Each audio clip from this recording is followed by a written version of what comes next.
বাইরে হচ্ছে মুষলধারে বৃষ্টি, তার সঙ্গে সঙ্গে আজকে করছি দারুণ একটা রেসিপি। নমস্কার বন্ধুরা, আশা করি সকলে ভালো আছো।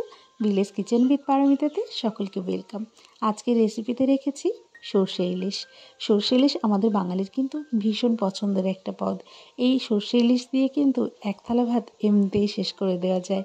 তো চলো বন্ধুরা, আমি কি পদ্ধতিতে সর্ষে ইলিশ রেসিপিটা রান্না করছি সেটা তোমাদেরকে শেয়ার করব। তোমরা সকলেই সর্ষে ইলিশ রান্না করতে জানো আমি জানি, কিন্তু তবুও বলবো আজকে ভিডিওটা দেখো, আশা করি ভালো লাগবে। প্রথমে আমি এখানে ইলিশ মাছ নিয়ে নিয়েছি। মাছটা কিন্তু 2-3 দিন আগেই আনা। আমাদের এখানে এই সাইজের ইলিশ মাছ পেয়েছি, তার জন্য এরকম সাইজই তোমাদেরকে দেখাচ্ছি। মাছটা কিন্তু ফ্রিজে রেখে দিয়েছিলাম, কোনো কারণে খাওয়া হয়ে ওঠেনি। ভাবলাম আজকে এই ওয়েদারে এই মাছটাই রান্না করি। এখন আমি মাছটাকে ভালো করে নুন হলুদ মাখিয়ে নেব। মাছের সঙ্গে নুন হলুদ দিয়ে তার মধ্যে খানিকটা সর্ষের তেল দিয়ে দিয়েছি। এবার ওটাকে আমি 5 মিনিটের মতো রেখে দিয়েছিলাম। এবার কড়াই গরম করে তার মধ্যে সর্ষের তেল অ্যাড করলাম। এবার আমি হালকা করে মাছগুলোকে ভেজে নেব। সর্ষে ইলিশে কিন্তু মাছ ভাজার প্রয়োজন হয় না, কিন্তু বললাম ওই মাছটা 2-3 দিন আগেই আনা, তারপরে আবার বরফের মাছ, তার জন্য আমি হালকা করে একটু ভেজে নিলাম, তাহলে কিন্তু খেতে বেশি ভালো লাগবে। আর ইলিশের গন্ধটাও যাতে না চলে যায় তার জন্য অল্প করে ভেজে নেব। এরপরে একটা মশলা তৈরি করে নেব। এখানে নিয়েছি আদা, কাঁচা পাকা লঙ্কা আর সর্ষে, এগুলো সব বেটে নেব। এখন আদা পেস্ট করা হয়ে গেছে, সর্ষেটাও কিন্তু পেস্ট করে নিয়েছি। এবার সর্ষের মধ্যে আমি একটা ব্যাটার টাইপের তৈরি করে নেবো এই পেস্টটা। তো পেস্টটার মধ্যে একটু জল দিয়ে দিলাম, জল দিয়ে পেস্টটাকে ভালো করে গুলে নেব। এবার একটা ছাঁকনির সাহায্যে আমি সর্ষেটাকে ছেঁকে নেব। এই সর্ষেটা ছেঁকে নিলে সর্ষের যে খোসাগুলো থাকে সেই খোসাগুলো কিন্তু আলাদা হয়ে যাবে। এর ফলে সর্ষের যে গ্রেভিটা খুব সুন্দর দেখতেও হবে আর খেতেও খুব ভালো লাগবে। তো এইভাবে কিন্তু সমস্ত খোসাগুলো আমি আলাদা করে নেব।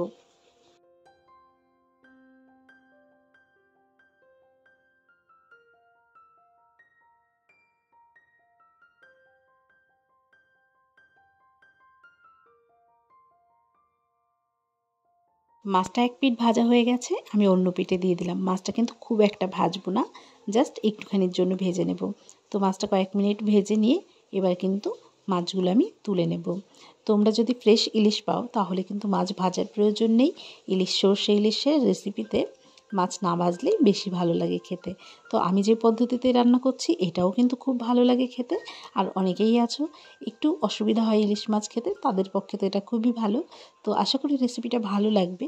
সম্পূর্ণ ভিডিও দেখতে থাকো বন্ধুরা।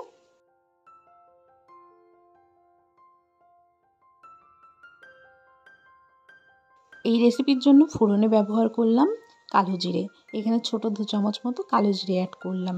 কালো জিরেটা ভালো করে তেলের মধ্যে গরম করে নেব।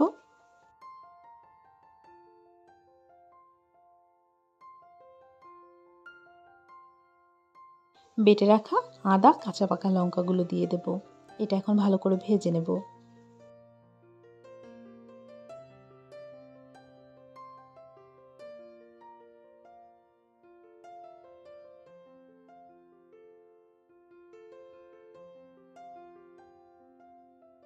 এবার দিয়ে দেবো পরিমাণ মতো এখানে হলুদ গুঁড়ো। 1 চামচ মতো হলুদ গুঁড়ো ব্যবহার করছি এবং 1 চামচ মতো লবণ ব্যবহার করছি। এটা দিয়ে কিন্তু ভালো করে মশলাটাকে কষিয়ে নেব।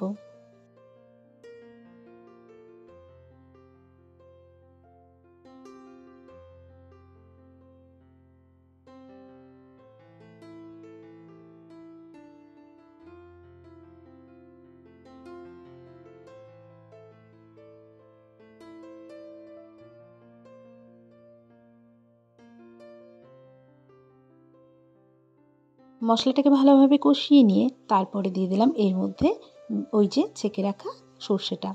সর্ষের গ্রেভিটা এখন দিয়ে এখন সুন্দর একটা গ্রেভি তৈরি করে নেব। তো এটা দিয়ে খানিকক্ষণ আমি কিন্তু ফুটিয়ে নেব।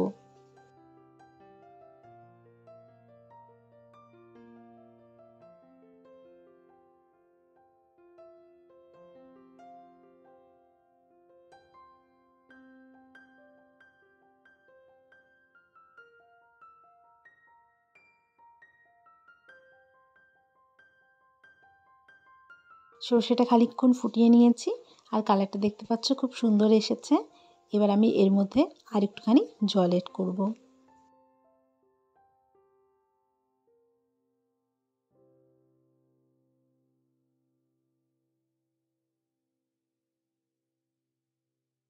ঝোলটা কিন্তু ভালোভাবে ফুটে এসেছে। সুন্দর করে ফুটিয়ে নেওয়ার পরে আমি কিন্তু এর মধ্যে দিয়ে দিলাম ভেজে রাখা ইলিশ মাছগুলো।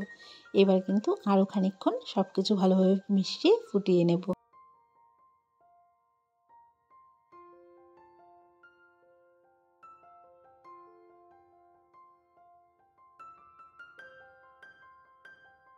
ফ্লেভারের জন্য এর মধ্যে অ্যাড করলাম 3টে কাঁচা লঙ্কা। কাঁচা লঙ্কাটা খুব সুন্দর একটা ফ্লেভার দেয়। আর সর্ষে ইলিশের যেটুকু গ্রেভি রাখবো সেইভাবে করে নিয়ে আমি কিন্তু ইলিশ মাছটা রান্না করে নেব। এত সহজ একটা রেসিপি, যেটা কিনা খুব সহজে তোমরা বাড়িতে তৈরি করে নিতে পারবে একদম ঝামেলা ছাড়া। আর ইলিশ মাছ হলে তো কোনো কথাই নেই, এর থেকে ভালো রেসিপি হয়তো আর হতেই পারে না। আর খুব সহজ সিম্পল একটা রেসিপি। এবার খানিকটা কাঁচা সর্ষের তেল উপর দিয়ে ছড়িয়ে দেবো। এইভাবে কিন্তু অবশ্যই রেসিপিটা করে খেও বন্ধুরা, আশা করি খুব ভালো লাগবে। আর এখন আমি কিন্তু এটা পরিবেশন করার জন্য নামিয়ে নেব। এরপরে দেখো ইলিশ মাছটা নামিয়ে নিয়েছি। একটুখানি ঠান্ডা হয়ে গেলে এটা আমি পরিবেশন করে নিচ্ছি। আর এটা দেখতে কতটা লোভনীয় হয়েছে। আর যদি আরও বড় ইলিশ থাকতো তাহলে তো আরও দুর্দান্ত খেতে হতো।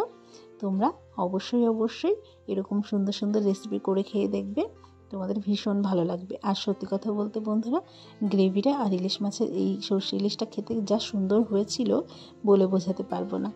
তো তোমরা অবশ্যই ট্রাই করো। আর আমার রেসিপিগুলো ভালো লাগলে অবশ্যই একটা লাইক দিয়ে কমেন্ট করে যেও। দেখা হচ্ছে তোমাদের সঙ্গে পরবর্তী রেসিপি নিয়ে। সবাই ভালো থেকো, সুস্থ থেকো।